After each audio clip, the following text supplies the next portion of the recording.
नमस्कार, बहुत बहुत स्वागत है आप सभी का। आपके साथ मैं हूं स्वप्निल। अफगानिस्तान में हर बीतते पल के साथ तालिबान मजबूत होता जा रहा है और तालिबान के मजबूत होते कदम से पूरी दुनिया के साथ साथ भारत की चिंताएं भी बढ़ती जा रही है, खासकर उन खुलासों के बाद जिसमें पाकिस्तानी खुफिया एजेंसी आईएसआई ने अपने लड़ाकों को यह फरमान भेजा है कि अफगानिस्तान में उन परियोजनाओं को निशाना जरूर बनाया जाए जिन परियोजनाओं में भारत सहयोगी है। उधर भारत के खिलाफ आतंकी साजिश रच रहे पाकिस्तान को उसके सदाबहार दोस्त चीन ने लाल लाल आंखें दिखानी शुरू कर दी है।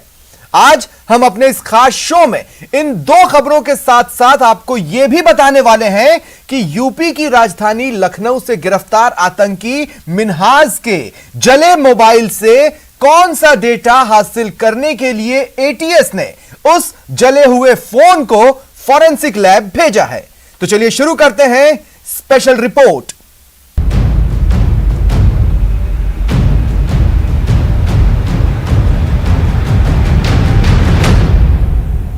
तालिबानी आतंकियों से जूझ रहे अफगानिस्तान में हिंदुस्तान की परेशानियां अचानक बढ़ने लगी हैं।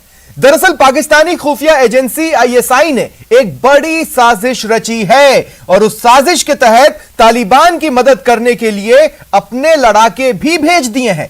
साथ ही अपने लड़ाके को तालिबानी आतंकियों के साथ मिलकर उन परियोजनाओं को निशाना बनाने का इशारा किया है जो अफगानिस्तान में भारत की मदद से पूरी की जा रही है या जिन परियोजनाओं में भारत ने निवेश कर रखा है। आईएसआई का अफगानिस्तान में खतरनाक प्लान।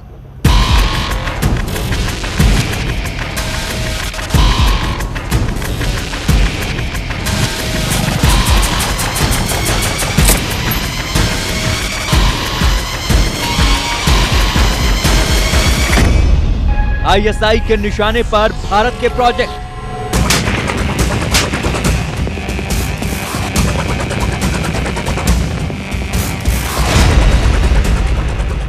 तालिबान की टोली में पाकिस्तान के लड़ाके।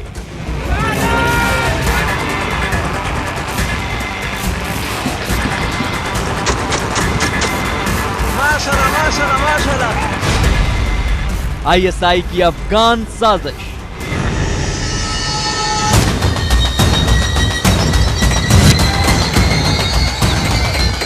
अफगानिस्तान और वहां का हाल इन दिनों दुनिया भर की नजरों में भी है और सुर्खियों में भी। हर गुजरते दिन के साथ अफगानिस्तान में तालिबान का रकबा यानी उसके कब्जे वाली जमीन की लंबाई और चौड़ाई बढ़ती जा रही है। जिस तालिबान ने अफगानिस्तान की सरकार के साथ साथ उनके साथ नाता रखने वालों की नींद उड़ा दी है, उस तालिबान का नाम सुनते ही पाकिस्तान के हुक्मरान के चेहरे पर हवाइयां उड़ने लगती हैं। सबूत के तौर पर जरा ये देखिए, पाकिस्तान के वजीर आजम इमरान खान कैसे एक पत्रकार के सवालों और तालिबान के नाम के साए से पीछा छुड़ाने की फिराक में। इमरान साहब जवाब ले लीजिए। इमरान साहब जवाब ले लीजिए। इमरान सर बस कर यार। इमरान साहब जवाब ले लीजिए। सर आप पे आरोप लग रहे हैं। Thank you very much please. Thank you. Don't push. Sir, thank you. Don't push. He is replying. PM Imran साहब आप एक जवाब ले लीजिए। क्या तालिबान पे कंट्रोल नहीं है आपका?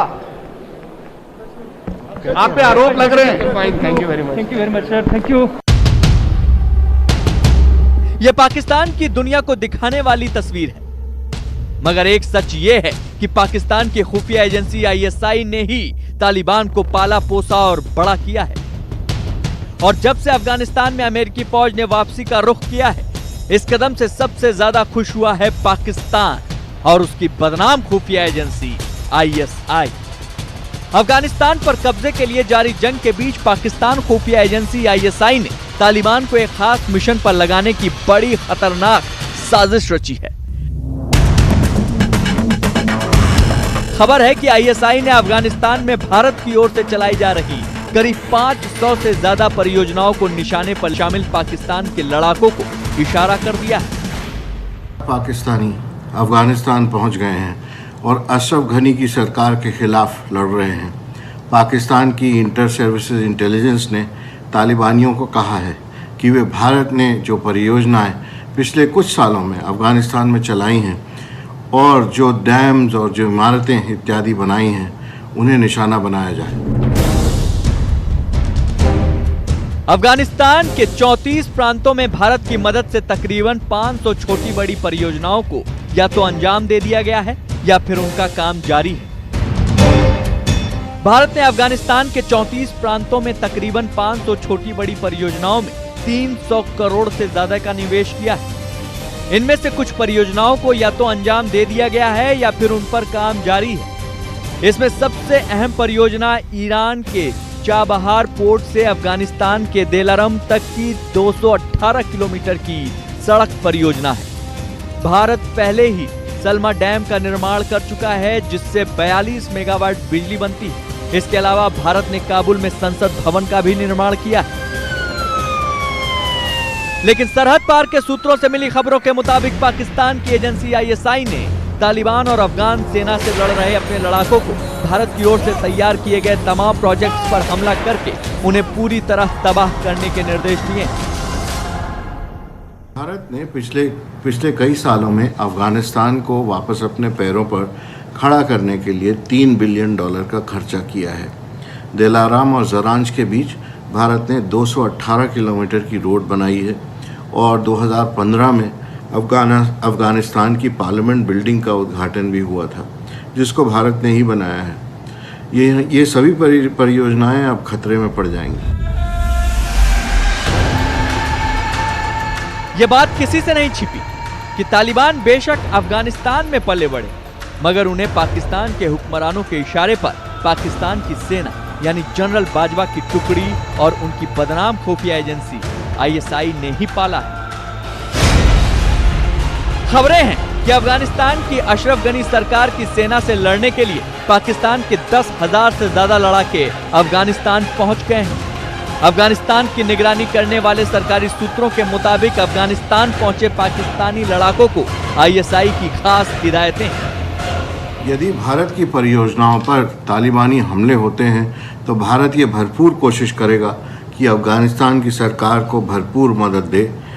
भारत इस हालत में ये ज़रूर कोशिश करेगा कि अफगानिस्तान पाकिस्तान का एक्सटेंशन ना बन पाए और इसके लिए भारत अपने राजनयिक संबंधों के द्वारा तालिबान पर दबाव ज़रूर बनाए रखेगा। अफगानिस्तान सरकार और उसकी मदद करने वालों के लिए तालिबान हमेशा सिरदर्द बने रहे, लेकिन हक्कानी नेटवर्क समेत पाकिस्तान की मदद से पल रहे आतंकी संगठन पिछले कई सालों से भारत के खिलाफ हरकत करते रहे, खास तौर पर कश्मीर के इलाके में। पाकिस्तान ने हमेशा इस दावे से इनकार किया है कि उसका तालिबान से कोई गठजोड़ है, लेकिन पिछले ही महीने क्वेटा के पास पाकिस्तानी सेना की मौजूदगी में तालिबान के काफिले से गुजरने के एक वीडियो ने पाकिस्तानी दावों की हवा निकाल दी थी। FATF के सामने आतंक पर कार्रवाई करने की नौटंकी करने वाले पाकिस्तान का यही सच है। उसकी सेना अफगानिस्तान में तबाही मचा रहे तालिबान के साथ है और ये सब पाकिस्तान की खुफिया एजेंसी ISI के इशारे पर हो रहा है। और अब तो अफगानिस्तान को फिर से खड़ा करने की कोशिश में लगे भारत के खिलाफ तालिबान को भड़काने में ISI ने एक और साजिश रच डाली है। एक तरफ पाकिस्तान ने अफगानिस्तान में तालिबान के साथ मिलकर आतंक को नई शक्ल देने की कोशिश की है, तो वहीं आतंक को पनाह देने और पालने के मामले में पहली बार चीन ने पाकिस्तान को लाल आंखें दिखानी शुरू कर दी है। दरअसल कुछ दिन पहले पाकिस्तान में एक बम धमाका हुआ जिसमें 9 चीनी नागरिक मारे गए। इस एक वारदात से ड्रैगन के होश उड़ गए और उसने न केवल पाकिस्तान को इन आतंकियों के खिलाफ कड़ी कार्रवाई करने के लिए कहा है, बल्कि उसे अब अपनी तमाम परियोजना की सुरक्षा भी सताने लगी है।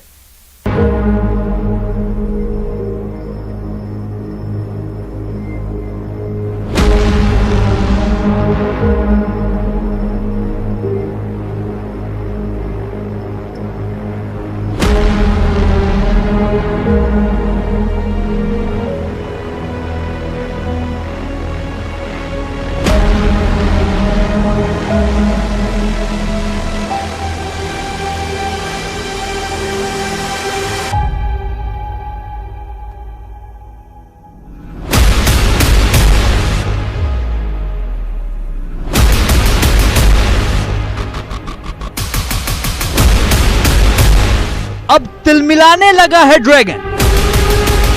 पाकिस्तान पर चीन हुआ लाल।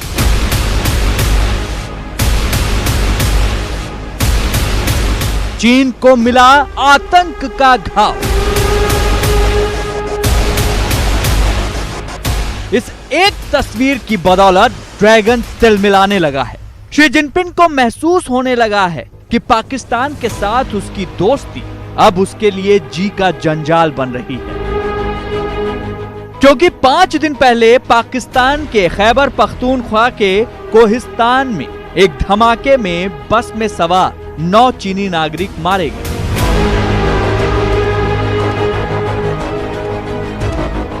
जबकि उस बस में 36 चीनी नागरिक सवार थे।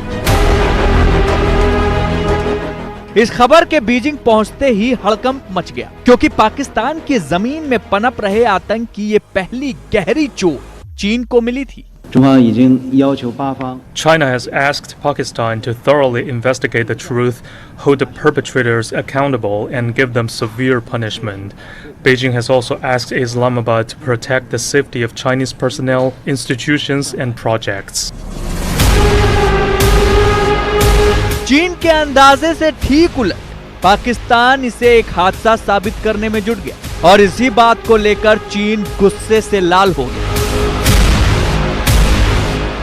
पाकिस्तान ने पहले कहा था कि बस का बम ब्लास्ट मैकेनिकल फेलियर की वजह से हुआ है, पर चीन के दबाव में आकर पाकिस्तान अब कह रहा है कि एक्सप्लोजिव्स के ट्रेसेस बस में मिले हैं और बस पर आतंकवादी हमला हुआ है, इसकी भी संभावना है।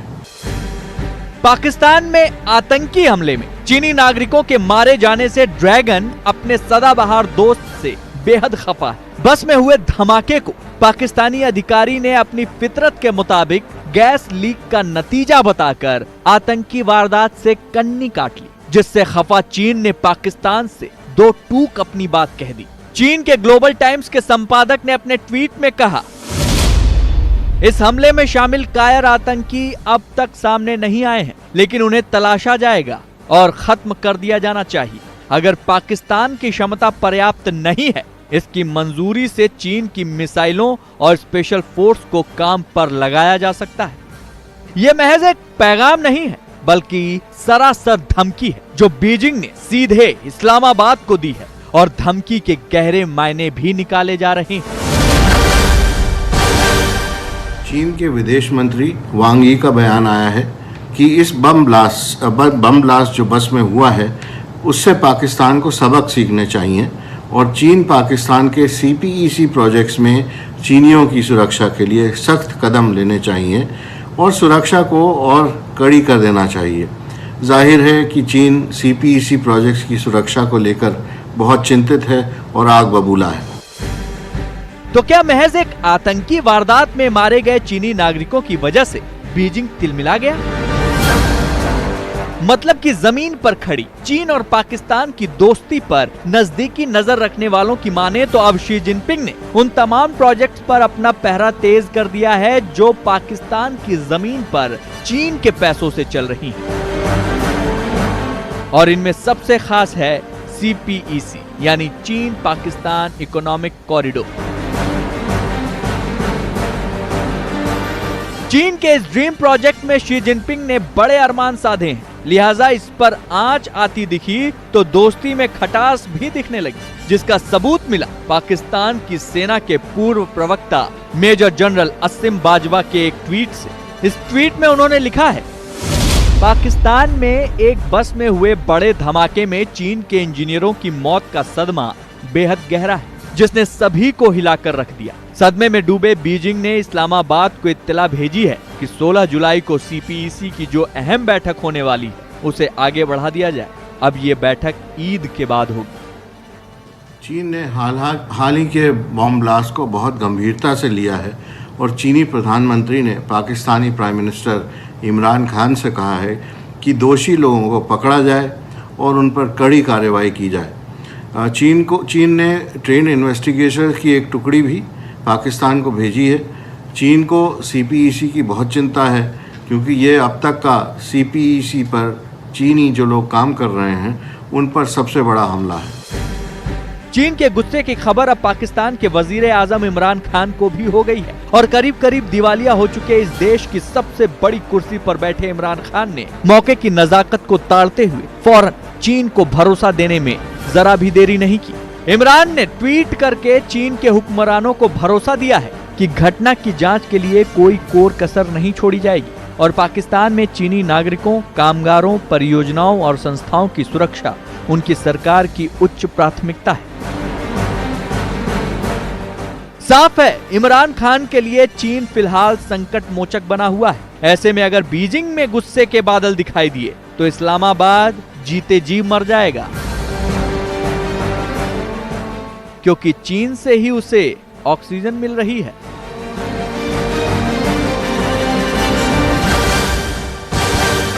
स्पेशल रिपोर्ट में अब बात करते हैं उन आतंकियों की जिन्हें लखनऊ में यूपी पुलिस ने गिरफ्तार किया था। इन आतंकियों में से मिन्हाज नाम के एक आतंकी के पास से एक जला हुआ मोबाइल फोन मिला था, जिसका डेटा हासिल करने की कोशिश एटीएस कर रही है। जानकारों का मानना है कि एटीएस की छापेमारी की भनक लगते ही एक ऐप के जरिए मिन्हाज ने अपने मोबाइल को गर्म करके जला डाला। अब इस जले हुए मोबाइल से डेटा हासिल करने के लिए उसे हैदराबाद के फॉरेंसिक लैब में भेजा गया है।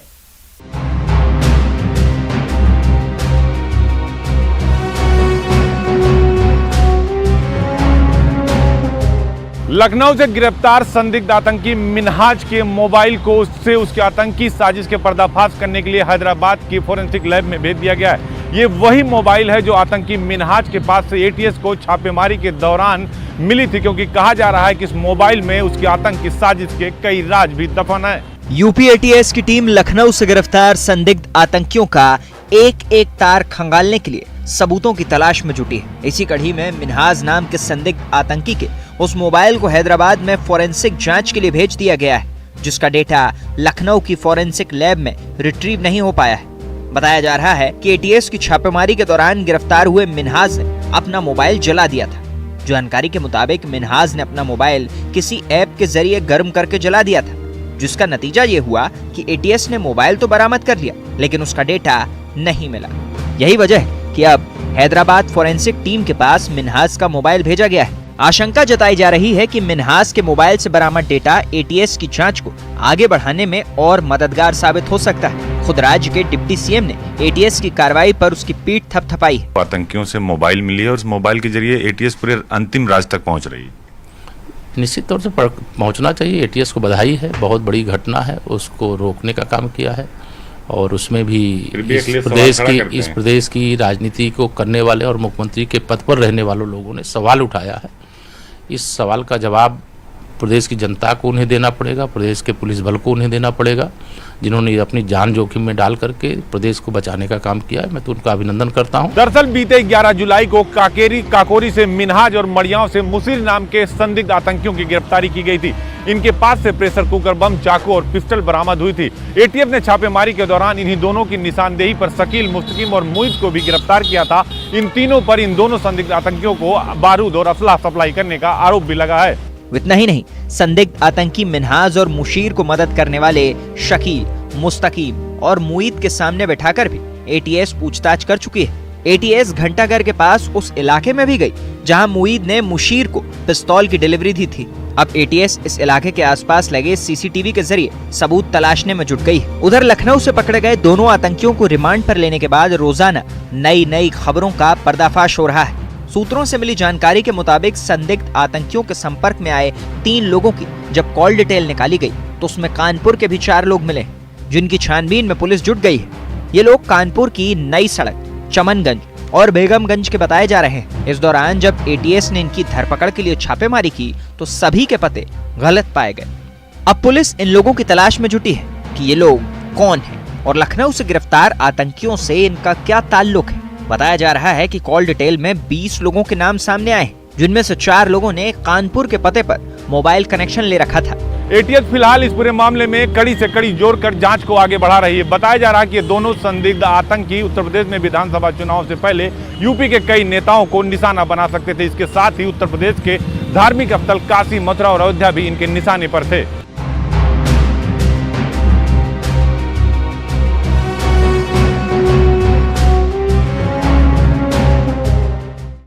फिलहाल इतना ही, दीजिए इजाजत, नमस्कार।